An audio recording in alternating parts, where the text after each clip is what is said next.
Southern Vangard Radio. This is DJ John Doe, and to the left of me is my man. Ha!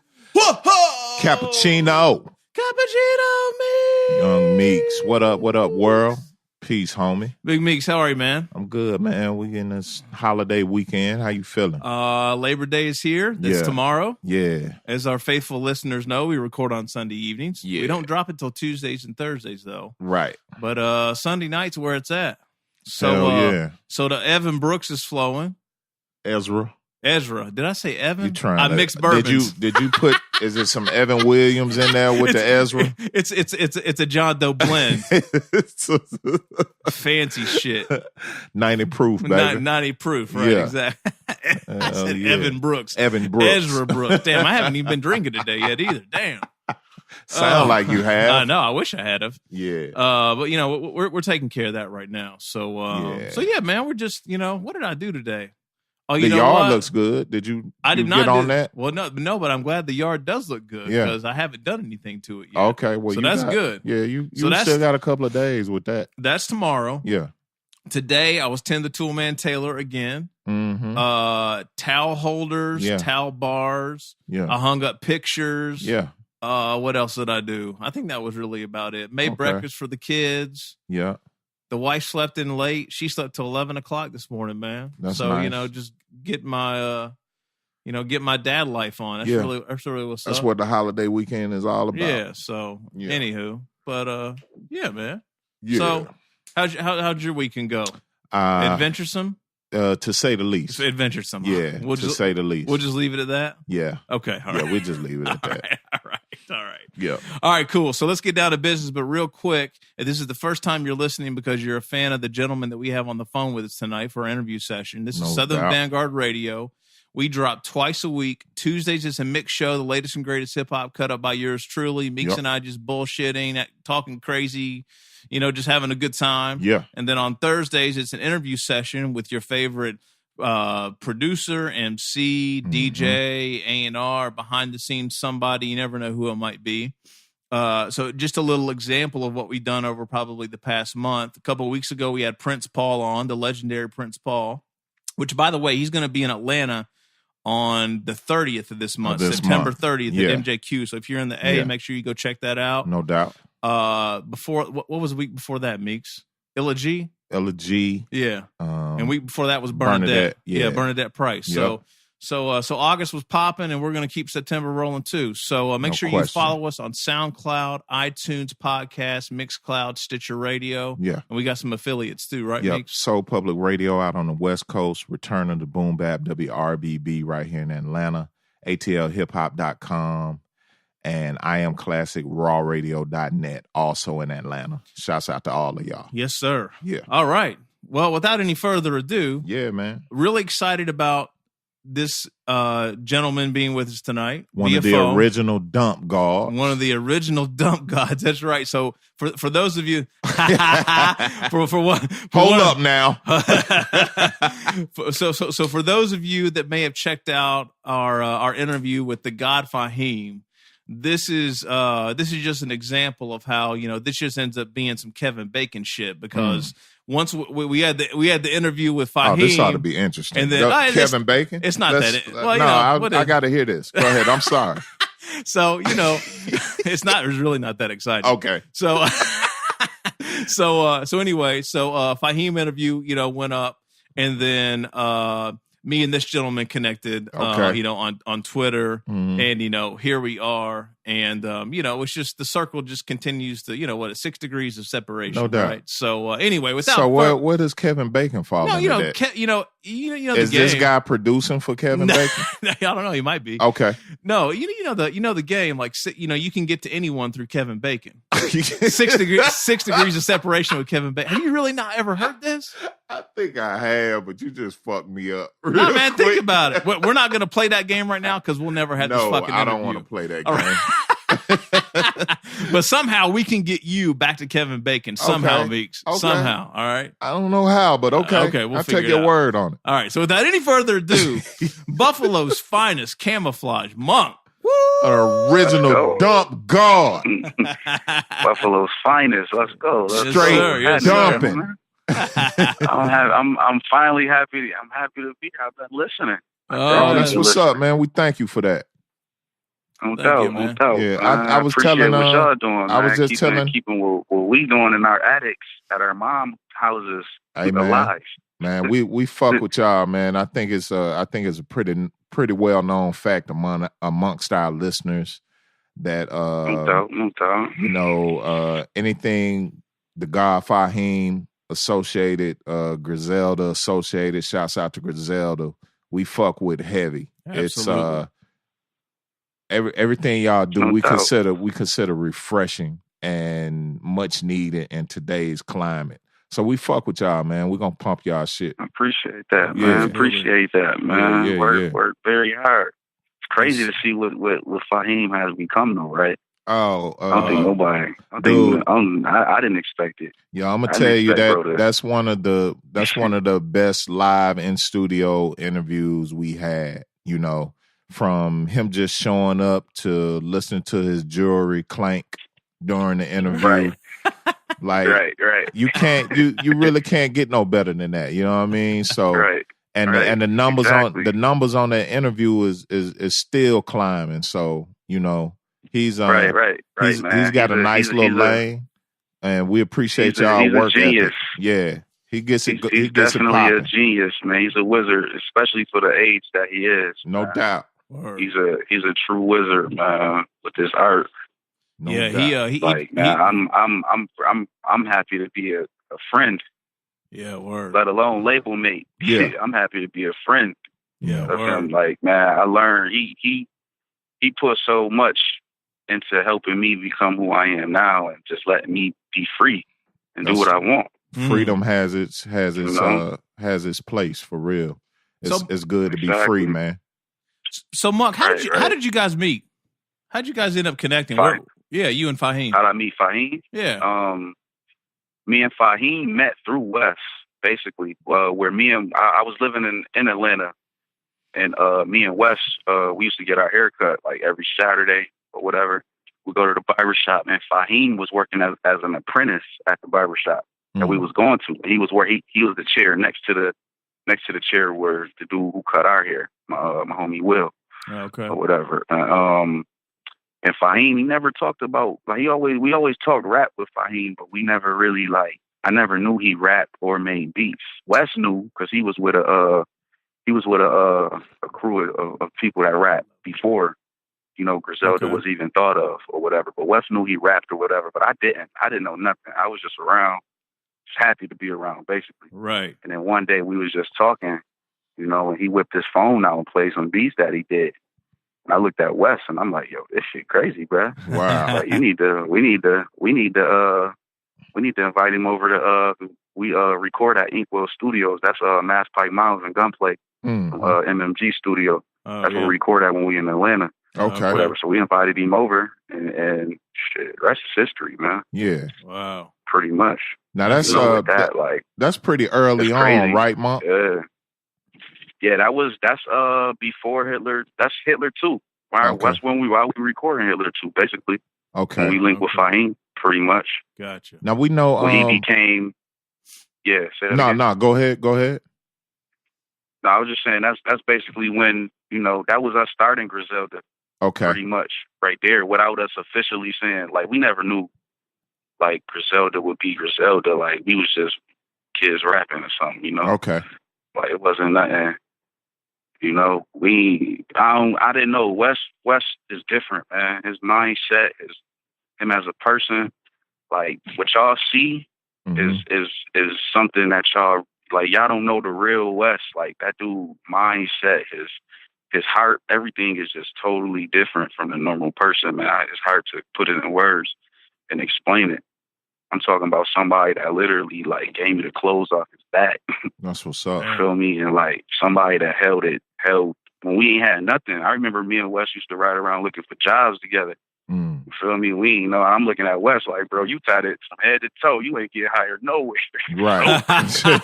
It's over, bro. Rap. We gotta rap now. I'm looking at him like, bro, we gotta rap. You can't get no job, bro. It's over. Rapping gotta be it, bro. It gotta be. Pretty much. And I done been through with West about 10 different times where he wanted to quit, and I had to really back in like, yo, I'm going to ride with you regardless, bro. Whatever you want to do, I'll ride with you. At the end of the day, and this music is what we need to be doing. That's what's up. Yo, Monk, is it, we know about Fahim no longer being with Griselda. Are you still Griselda, or you struck out also? I mean, see, this is the thing, though, where, like, people kind of get it confused, where, like, Griselda was never a label until the Shady thing made it a label. Oh, Griselda was always just a family. Oh, okay. You feel me? Griselda was always a family. Like, we was a family. Like, I never wanted to be in a group. I never wanted to make us a group. I was just making sure my man had the hottest shit possible, because I rap too. Right. A lot of people don't know. I was rapping when I linked up with West. I wasn't making beats at all. Right. You feel me? I didn't start making beats until 2014. You feel me? But I was rapping, so I'm thinking like, shit, the best way to get on, I'm going to take a back seat and just make sure my man got the hottest shit possible. That's it. And then I get in where I fit in later on. You feel me? That's my plans. That's what I'm thinking. I didn't know we was going to become Griselda and he go off and do his thing over here. Right. And then, like, man, you feel me? Like, we never agreed to that. I never signed no paperwork on nothing. Right. Got you. You feel me? Of that sort. So Shady stepped in, and that's my brother. Yeah. So Shady stepped in and legitimized everything. That's what the Shady deal was about, right? Pretty much. Okay. I mean, like, it was legitimized. Don't get me wrong. It was legitimized from jump, because you feel me. I still to this day. You feel me? Like, the Shady thing just took it to the next level. I felt West was always on. You feel me? From jump. I've always felt from Hitler too West was on, because we just created that aura and that feeling. Yeah. You feel me? Definitely. Shady just made it official. Got you. To the world. You feel me? Basically. Okay. You know, West, if you ask me, West was always on, because, like, I can tell you, like, our regular Tuesdays and Wednesdays is in the studio with celebrities that's like best friends to this dude. You feel me? So if you, from me coming from Buffalo looking at that, I'm like, shit, my man on. Yeah. You ask me. I got you. Feel me? Yeah. Shoot. So that's basically how it went, man. But like I'm always Griselda, no matter what, man. Okay. I came into this game with West, and that's what it is. You feel me? But I'm just happy that I'm able to have my own corner in this and that's be able important. to eat and do my thing. You feel me? And get busy with whatever I want to do. If I want to rap or produce, I can do that now. That's important. I mean, that was my own goal. That was always my ultimate goal, to be able to create my own corner out of this. Okay. You feel me? And not take a handout, not have to rely on the next person for my moves, you know? Okay. That's just what I don't want. Because I in my mind is like I said, like I didn't come into the game with this already established. I came into the game at the creating stage, when we was grassroots projects, pretty much.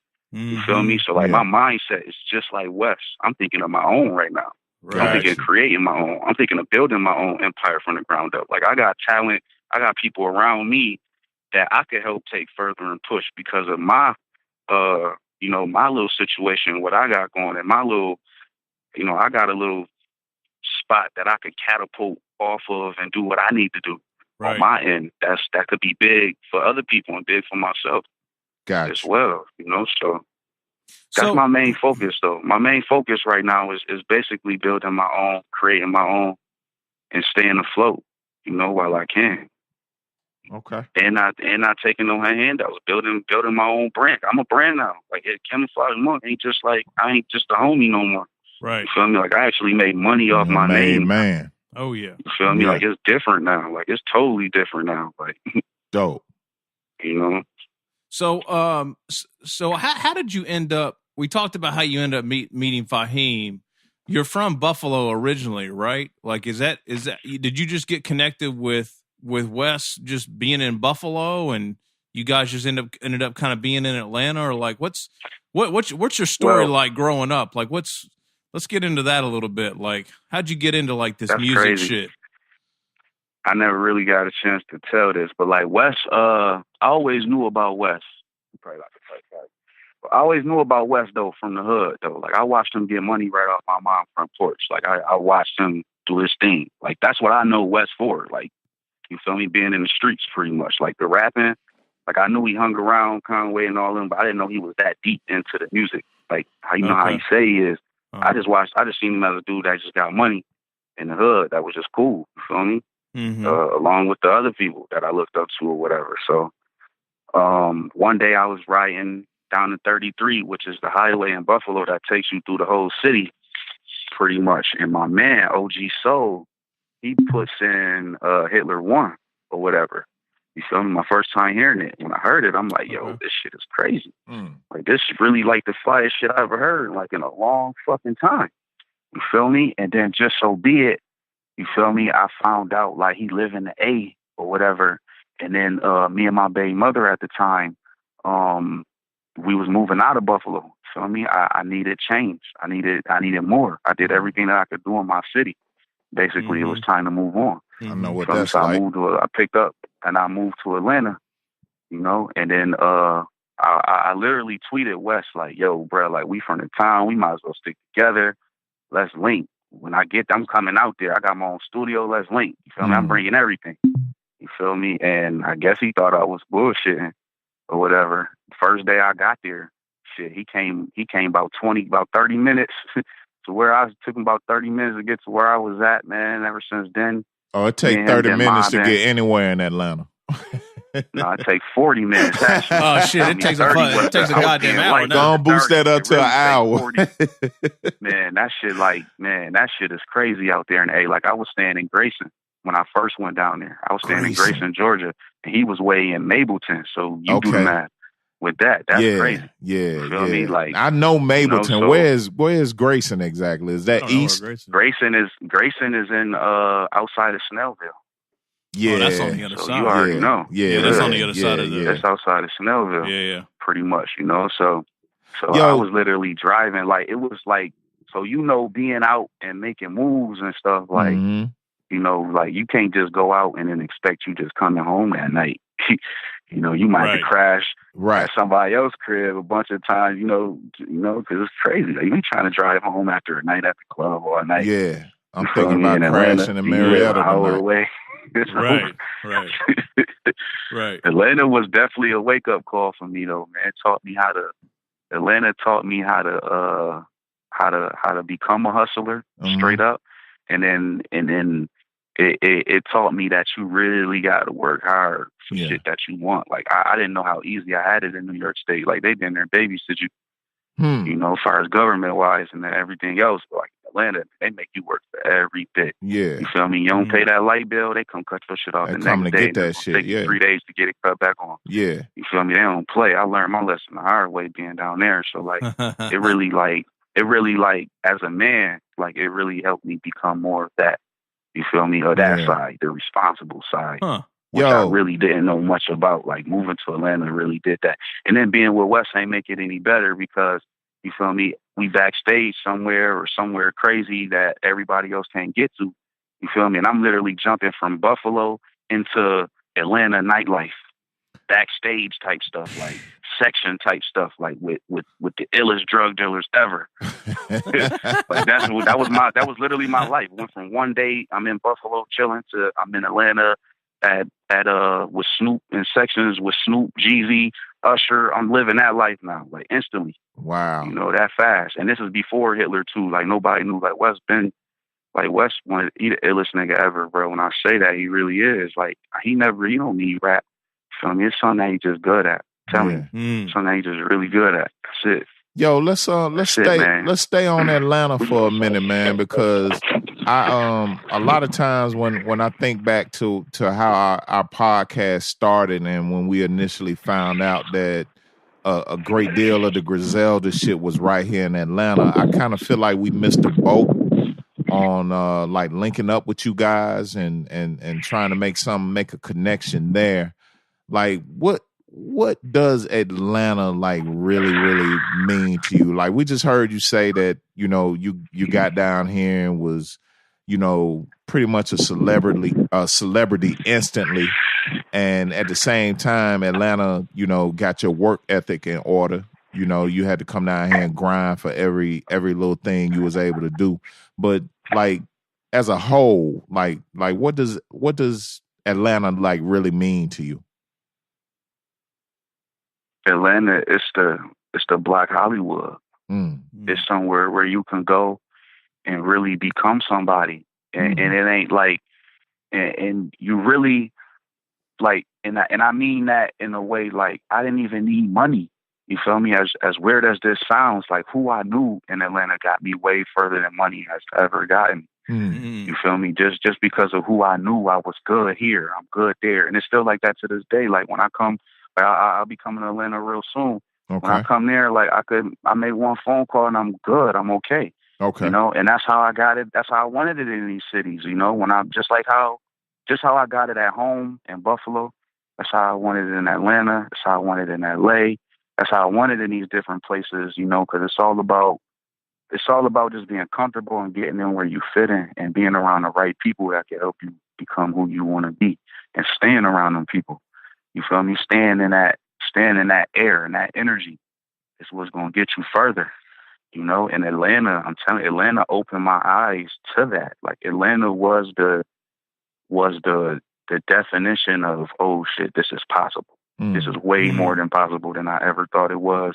And it was something as simple as just finally just picking up and just taking a chance, yo. Gotcha. Like literally taking everything I got and just from one spot and then move to the next spot.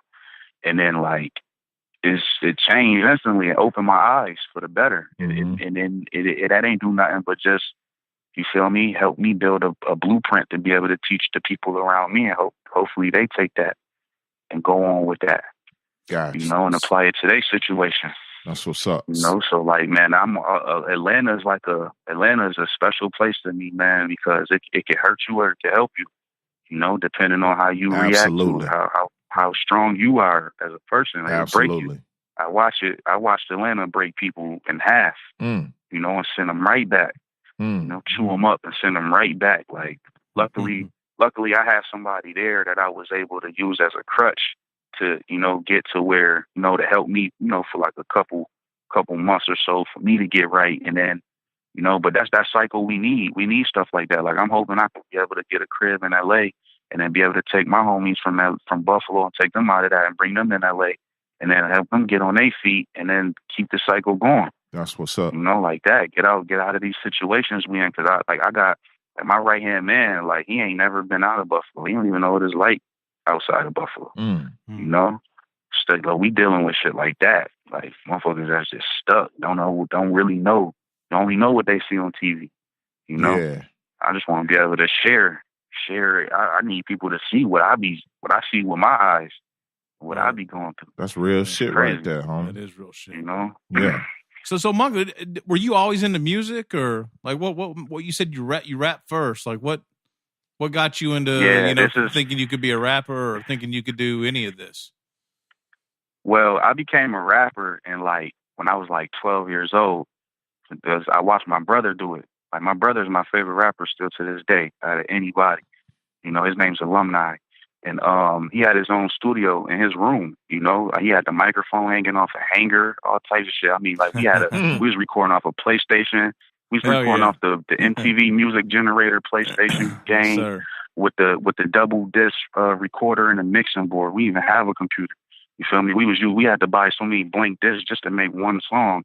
Like that's how I became into music, and that's how I was able to, you know, become skillful in it because I had to do so many takes when it came to, you know, just to record one song. We had to go through like 5 CDs. You know, we didn't have a computer then. Right. You know, then I ended up like I was the kid that my mom ain't want in the streets because my brother lived the street life for me, so I didn't have to, you know, pretty much. And my mom wanted to keep me out of trouble. She was like, fuck it, so you can just have your own studio in the house so you just stay out of trouble. And so I had the house that pretty much everybody came to, kicked it at. I had the cool mom, basically. growing up. Gotcha. She allowed everybody to come through, kick it. I had my own studio ever since I was 12. I remember when I got my own computer and was recording with Cakewalk, and it was on from there. There you go. You know, so, but like, but I was rapping, I rapped under the name G5GI. If you want to go back and Google that, it's still live, still pumping. I got a lot of music out there. My cousin, Stevie Johnson, wide receiver for the Buffalo Bills, he's in San Diego now or whatever. But during the NFL lockout, I basically made my name as a rapper.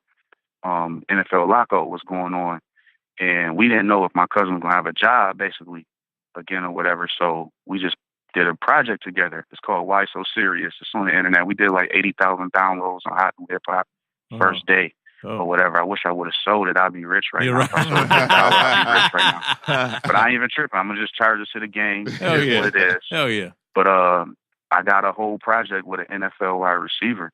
You feel me? That's actually really good. If you could take the time out and listen to it, it's really, really good. You wouldn't even think he played football. You would think he really did music, which is amazing to me. Yeah. Or whatever. So like that's basically how I made my name. Like I said, I didn't know he was going.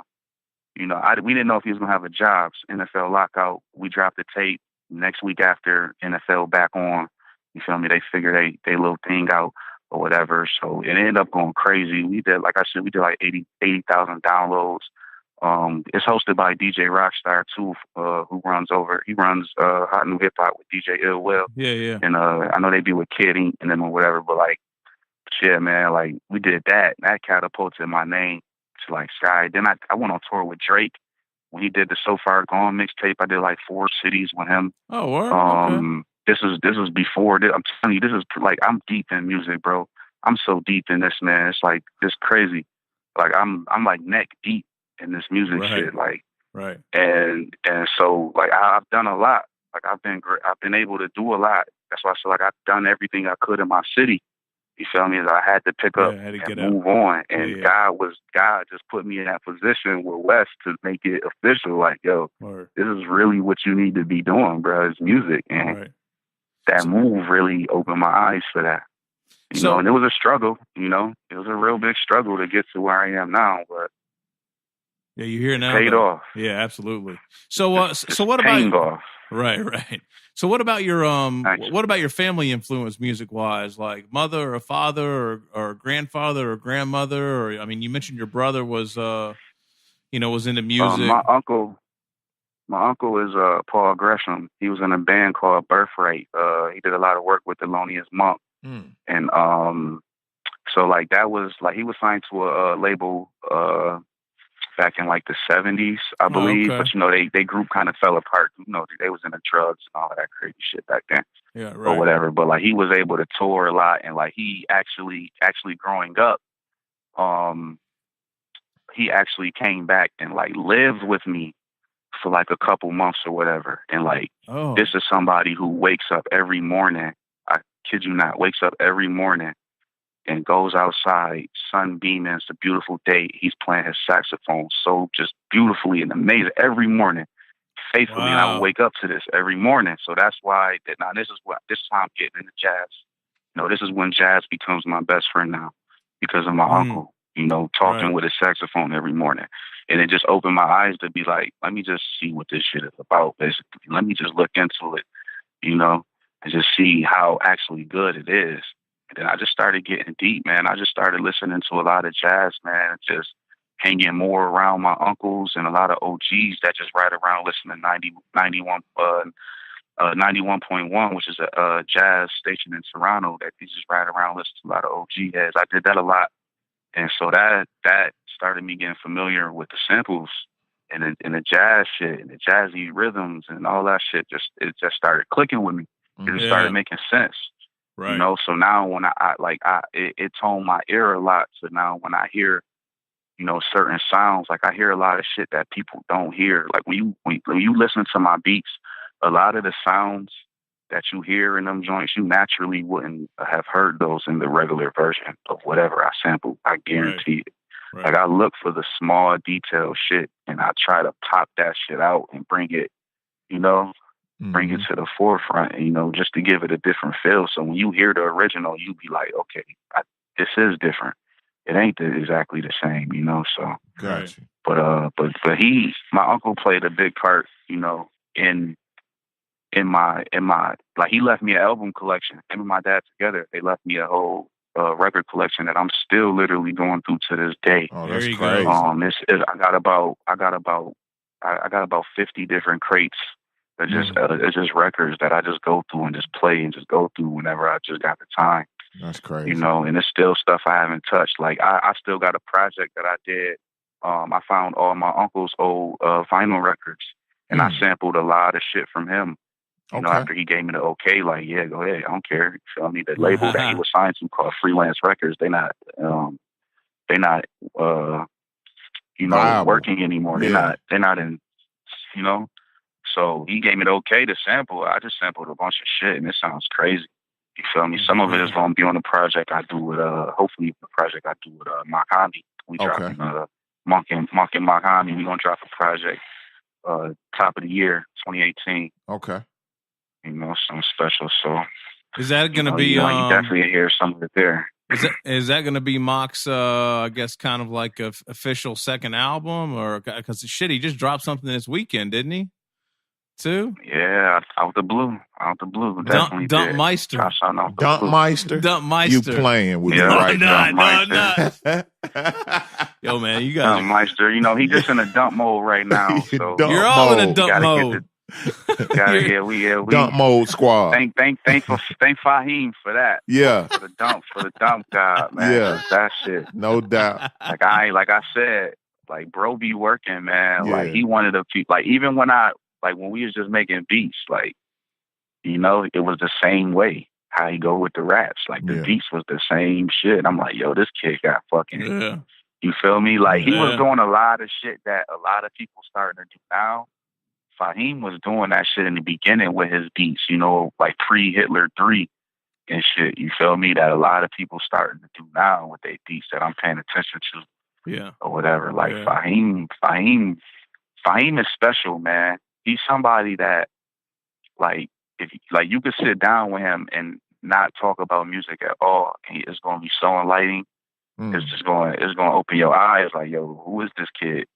Right. Like, he know a lot, man. That's we personally person, witnessed that. Like, his mindset is different, man. Like people like that, like they deserve what they get. You know, he deserves it. Absolutely. He deserves every bit of the love and everything because he really studied this shit. Like he really do this shit. Like he don't play. Yeah. Like, he don't waste no time. Like you feel me? Like I respect every move and everything that he trying to do because he really serious about his craft. He not playing. Yo, Mom, he not playing. Yeah. Yo, let's stay right there for a minute, and I think this is a good segue into this next thing. Work ethic.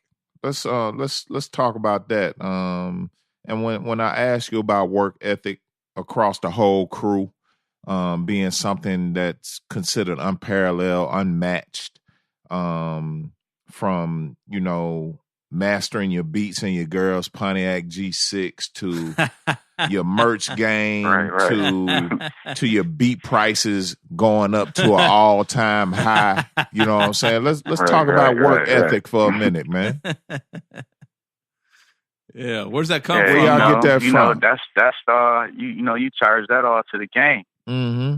You know, like as far as the beat thing, I feel as though when you get yourself associated with certain people and, you know, you increase yourself in value, your product should increase. You know, a la Nike, Jordan. You feel me? They do the same thing. Mm-hmm. You feel me? When the year, let's take the year, you know, let's go 2-3 years back. As far as for Jordan, the moons aligned for Jordan, and now his sneakers went from 150 to 190 now. You know, so like it's going to increase every time. You know, when shit get good for a certain, let's like gas. You know, when shit going bad, it's going to go up. Yeah. You know, when it's going good, they can keep it stable and keep it level, whatever. Same difference. Man. Yeah. It's going to increase in price. You know, like things like, so you feel me? I feel as though like with the projects and everything, like what people don't understand is we not making music no more. You feel me? Call it what you want, but this ain't music to me no more, man. This is high-end art now. Gotcha. You feel me? When you got shit that you can resell, it's different now. It's become art. You feel me? When you could take something simple as a vinyl, a $20 vinyl, and you resell it on eBay for $300, it's art now.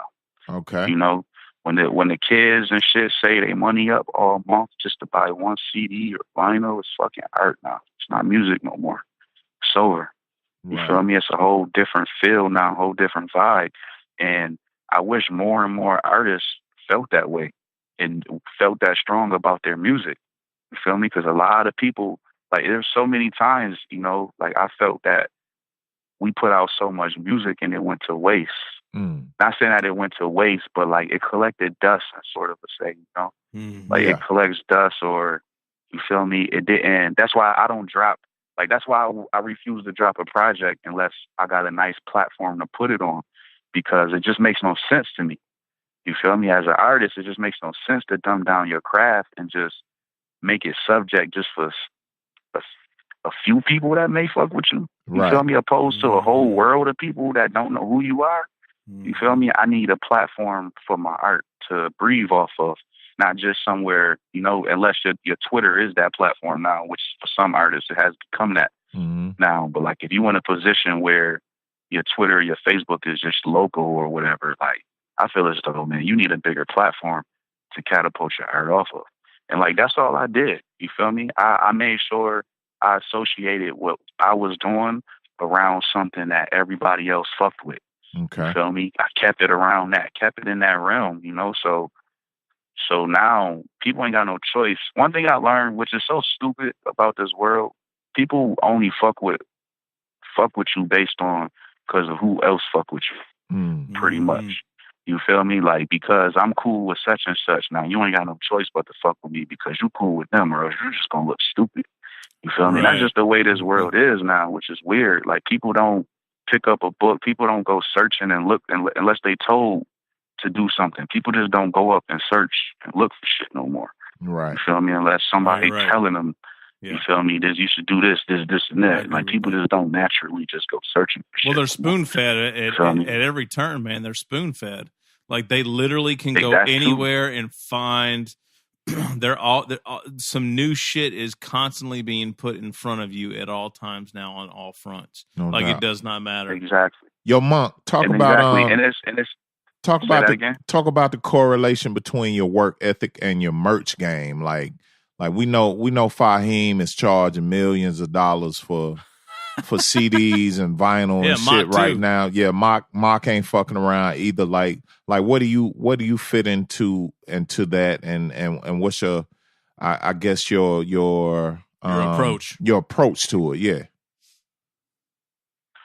My approach is I'm happy for what them brothers is doing. You feel me? First and foremost. You feel me? To be able to take your project from one, you know, identity and create a whole new identity, and people talk about that is amazing. You feel me? So like, I'm all forward, you know, like, my projects ain't cheap. You know, I created 50 copies of the Last Real Nigga beat tape. You feel me? I'm like, shit, I got niggas in my hood riding around listening to my instrumentals. No vocals. Why can't I do it? You know, why can't I have the world doing it? Right. So I had some CDs created, and I had five, just 5 out of 50 created with gold Japanese text on them, you know?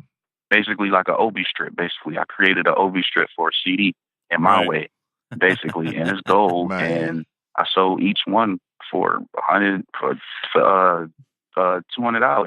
each CD. You know, all 5 gone instantly. $200 each CD. And then now after that, I was selling all the other joints autographed for $100 for the regular version.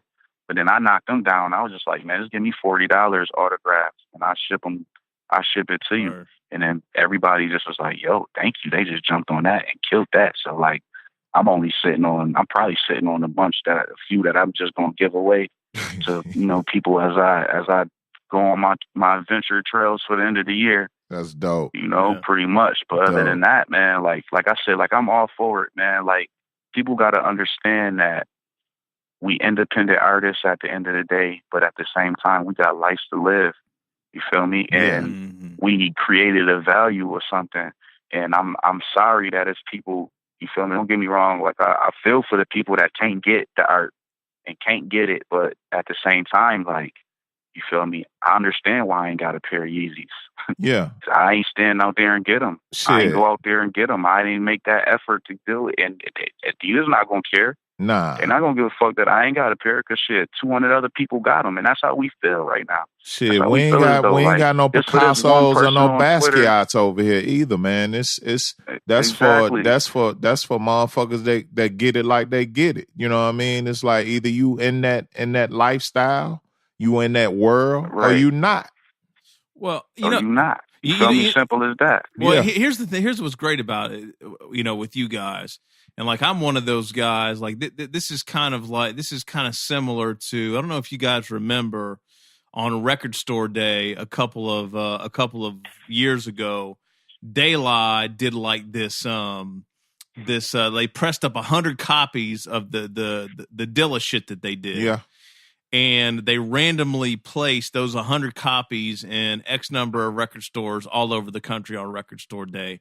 And I was so goddamn mad because I could not get that record. So like it's kind of the same thing with you guys, Monk, which is dope. And this is what I love about it is because you guys have really taken this shit back into your own hands, and you've been able to, you know, it's just like when you lock it down and like you just say there's no digital releases, right? So like, you know, you'll drop a project and like it's only on physical. Right. So if it's only on physical, you know, you've got at least probably a good 2 or 3 weeks to get rid of those shits, because the reality is, and I mean, I'm assuming you guys, you know, expect this as well, but the shit's going to end up on the internet regardless. Right. Somebody's going to rip the shit or record it or do whatever they're going to do. Yeah, what they do is they buy the CDs and then they put them on upload. Right. They upload them on YouTube. Right. For everybody to get them for free. Right.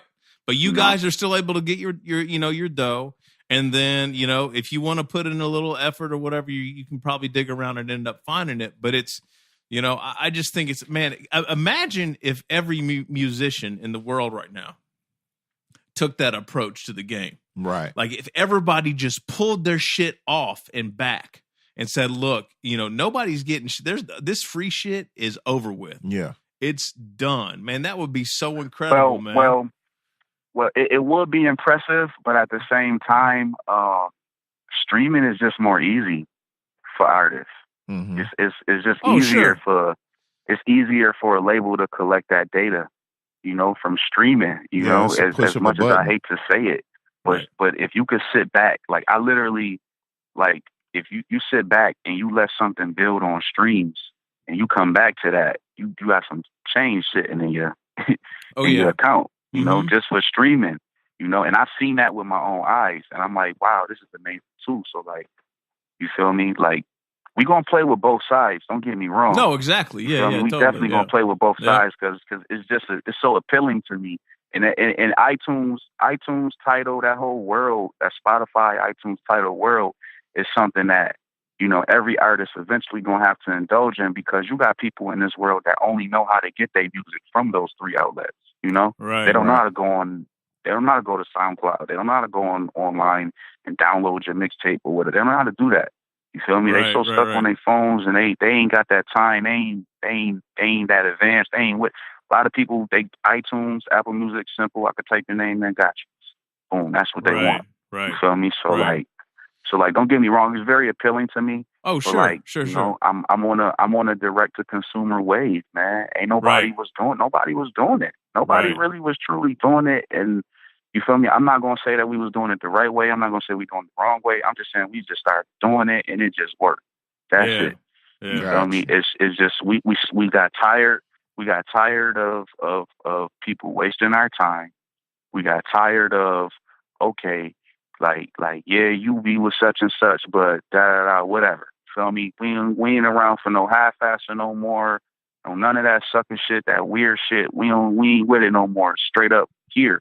You feel me? You either get it or you don't. Yeah. You feel me? But I guarantee you it's going to be about 20, 30 other motherfuckers that's going to get it. Yeah. You feel me? And that's what makes us keep wanting to do it. Because when you put something, like, say, for instance, like, when you put a project out, you feel me, and you sell it for $77, let's say, you feel me, and you put that project out, and then Mass Appeal picks up that project and writes like, oh shit, this dude just dropped a $77 album, and he got proof of people actually buying this shit off his Instagram.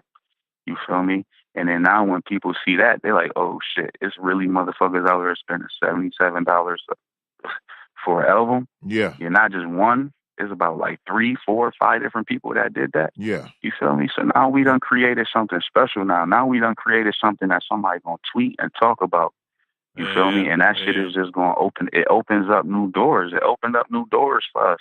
Yeah. You feel me? It got people talking about stuff that they wasn't talking about before. You feel me? It was something new, it's something refreshing, like, oh shit, like we haven't heard this since like granted, yeah, Nipsey Hussle sold the $100 album. Oh yeah, I guess, or whatever. Yeah, you know, he did his thing with that. So he was really one of the first to really like go out there like that. To really like go out like that. And Jay bought really all of them shits, I believe. He bought a bunch. I think he bought 10. Yeah, he bought a couple of them. He bought a couple of them. He said, when they're like 100,000, whatever. Didn't it come up to be? No, I think he bought 10 or 100 or I can't remember what it was. I think Nip got 100,000 out of Jay. No. I think it was 100. I think it was 100K.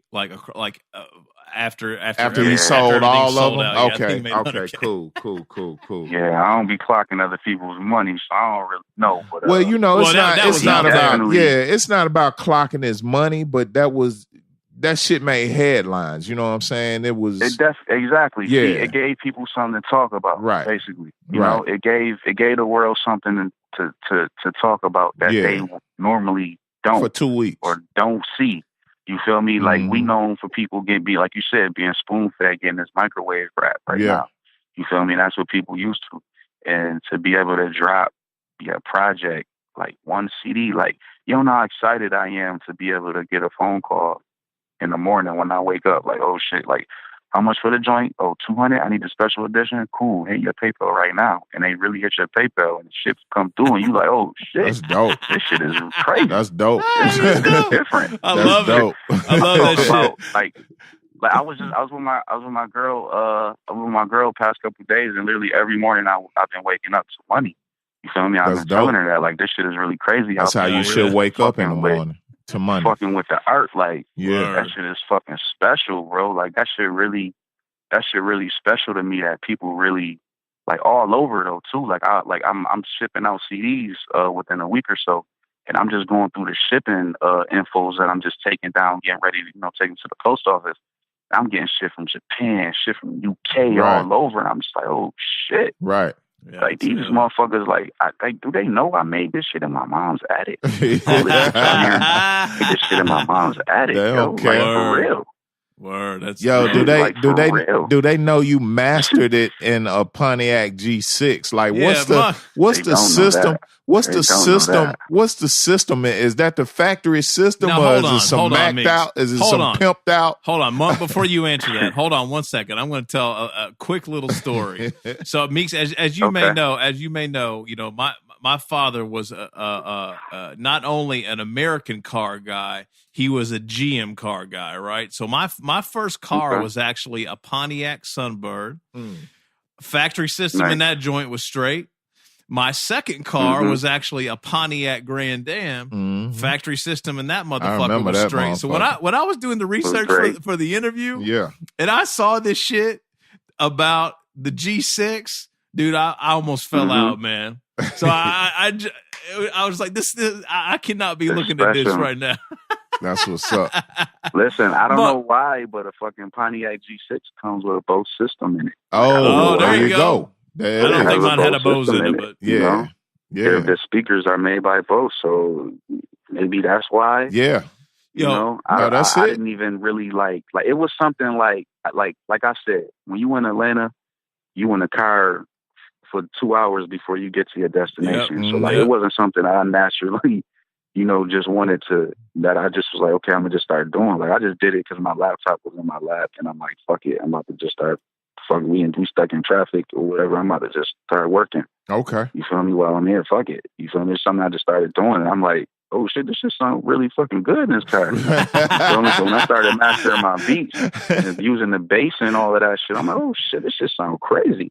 And so for like the whole summer of Atlanta, I did like 5 beats a day and then mastered them in the Pontiac. Man, shouts out to Atlanta traffic, man.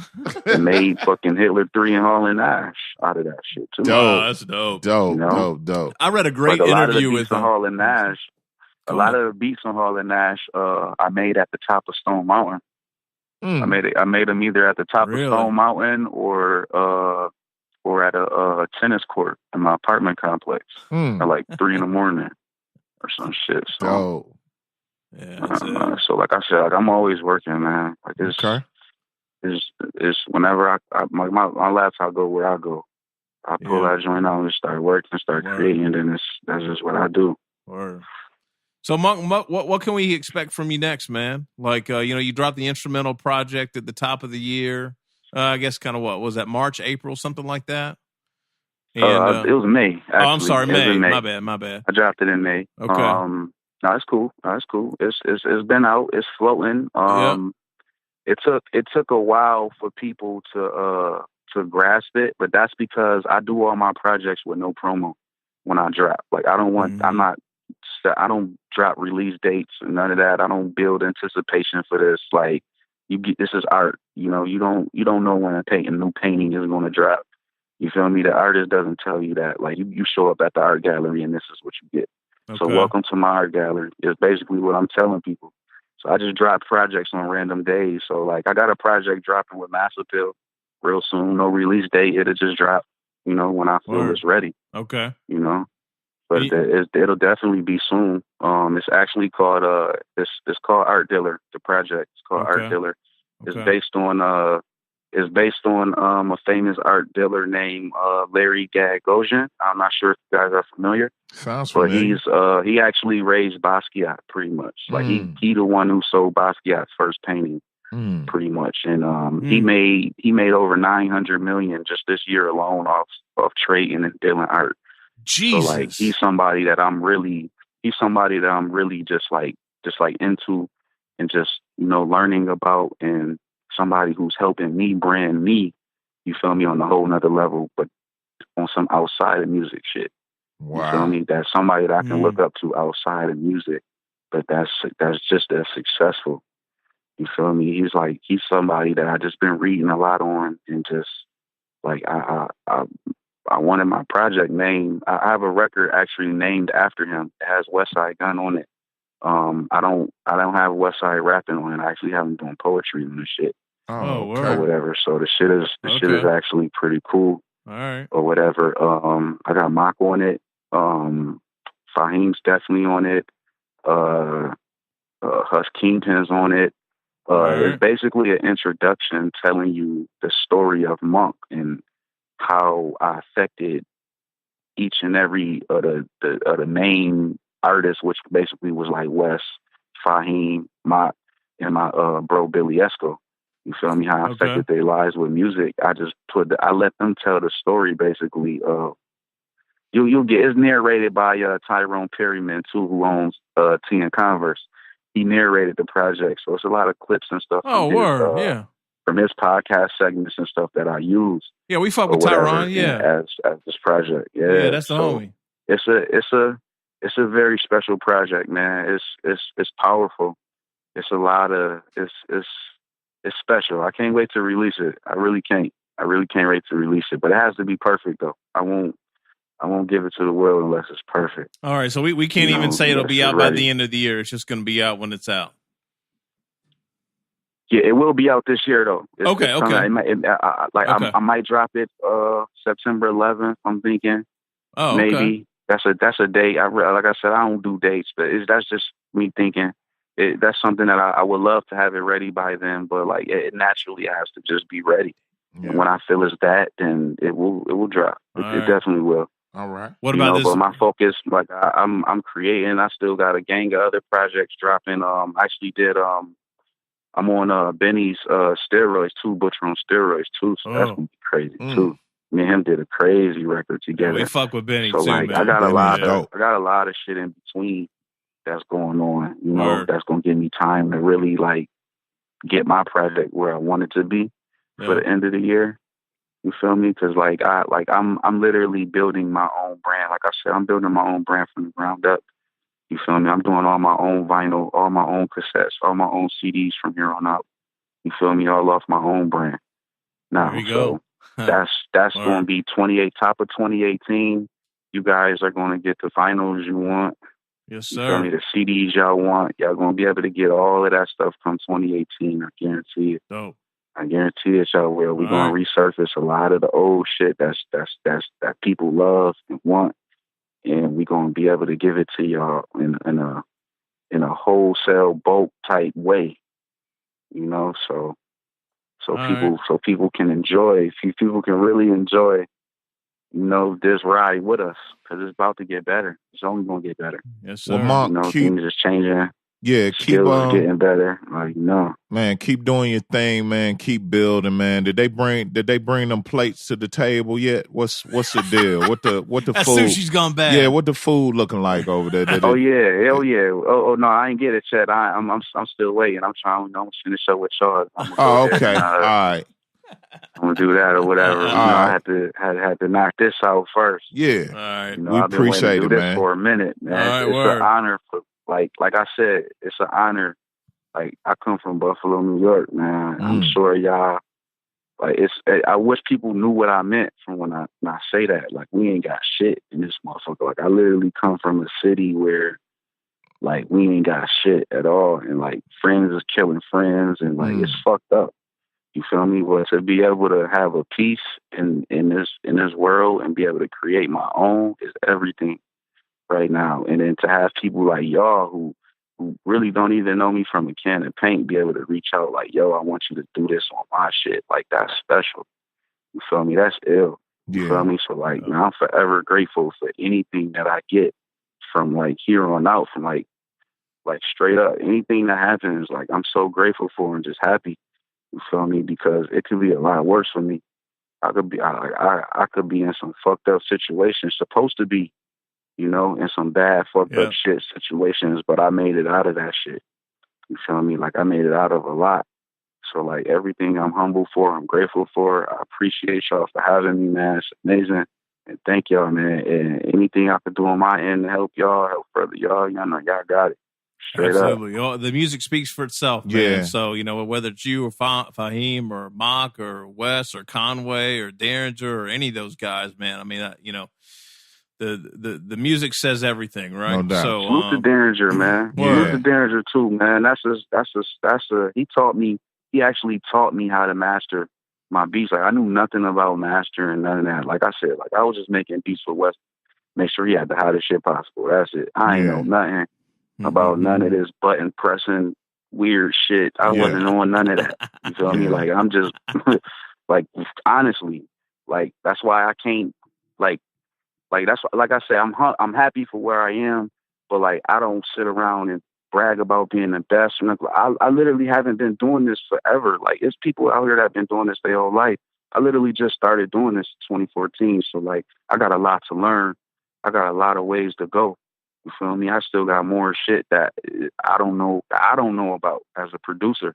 You feel me? That other producers are doing that I could be taking elements and applying to my shit or whatever. So, like I said, I'm happy to be on this ride, and I'm ready to see where this shit gonna take me. Straight up. Hell yeah. All right, yo, Mark. it's an honor and pleasure talking to you tonight, man. We fuck with y'all. We gonna be looking out for everything. We're gonna make sure we do our part to make sure people know when y'all drop stuff every time y'all drop something, man. And just keep dropping, man. Just keep dumping on these fools, man. No doubt. Actually, I'm gonna send y'all a couple exclusives. Woo, from the that's what Argument we project like to hear. to go ahead and just drop and play. Do whatever y'all want with them, man. Just have some fun. Oh, put them into your regular mix or whatever you want to do with it. Info at SouthernVanguard.com. I'm send it over to you tonight, man. I got you. Info at SouthernVanguard.com. Yeah, man, we appreciate that. We're some older motherfuckers too. We still care about that exclusive shit. I don't know if anybody cares. We love that exclusive shit. Yeah, man. I got some. I don't know if people still fucking with Vast Air, but I got some shit with Vast Air too. Oh man, Vast Air is the dude. Shit, man, come on, man. You feel me? That like I said, I'm trying to take new lanes, man. Just do shit that people ain't on. You feel me? Shine light on areas that ain't really no light being shined on. Yeah. You feel me? Like it's gonna get special. Trust me. Okay. It's definitely gonna get special. Man, send that shit through tonight, man. Info at SouthernVanguard.com. Yeah, I'll shoot you the email, Monk. Hey, real quick, tell everybody where they can go. Social media, all that shit. Let's leave them with that so they can go cop something or support, follow, whatever they got to do. I'm Camoflauge Monk on pretty much everything. That's CAMOFLAUGE. You feel me? Some sites spell my name wrong. Some sites spell it right. I really don't care. I'm just happy they just saying anything about me, which is just cool as fuck or whatever. But I'm Camoflauge Monk on everything. You can Google that, type it in, whatever, shit'll pop up. All my music will pop up. YouTube is the best bet to go because they just stealing everything right now and just uploading the shit. So just type Camoflauge Monk and fucking YouTube, and you'll pretty much get everybody's shit off of that. That's what's up. So, all right, beautiful. Monk, get that crunchy ill and get your wasabi game up, man, and y'all have a good evening, man. Yeah. We fuck with you. I appreciate that. Man. I gotta come kick it in studio with y'all. Oh, bro, just let us know when you here, man. Holler at us, man. It's nothing. Yeah, next time you're in the A, come through. It's nothing. Oh yeah, I'll be there soon. I'll be in Atlanta soon. Okay. I don't do dates. I don't just pop up. Yeah. All right. Reach out. So, but I definitely let y'all. Know when I'm there. Yeah, please do. Reach out. Let y'all know. Come drink one of these handles with us, man. Yeah, we got his bourbon waiting for you, man. Yeah, come see us. Kentucky bourbon. Oh yeah, I need that in my life. No doubt. I definitely need that. No, you do. Hey, yeah. Yeah. Oh yeah. All right, Monk. Thank you, be brother. Good, man. Be safe, man. We'll talk to you soon. Man, I appreciate it, man. Thank you. Appreciate you. Sir. Peace. All right. All right, Meeks. Well, that's another one. I mean, we talking about art and bourbon. Smithsonian grade, baby. Southern Vanguard Radio. SouthernVanguard.com. DJ John Doe. Cappuccino Meeks. Shouts out to Camoflauge Monk. Shouts out to Griselda. Shouts out to the God Fahim. Shouts out to Derringer. Shouts out to Westside Gun. Conway. Mock.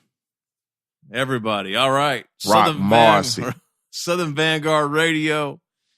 Twice a week Meeks, twice a week Doe. Griselda in the building. iTunes, MixCloud, Stitcher Shady. Radio, SoundCloud. Marshall Mathers. Call us, man. You could do an interview with us, Marshall. You could. Call us, B Rabbit. And we're out. Peace. Peace.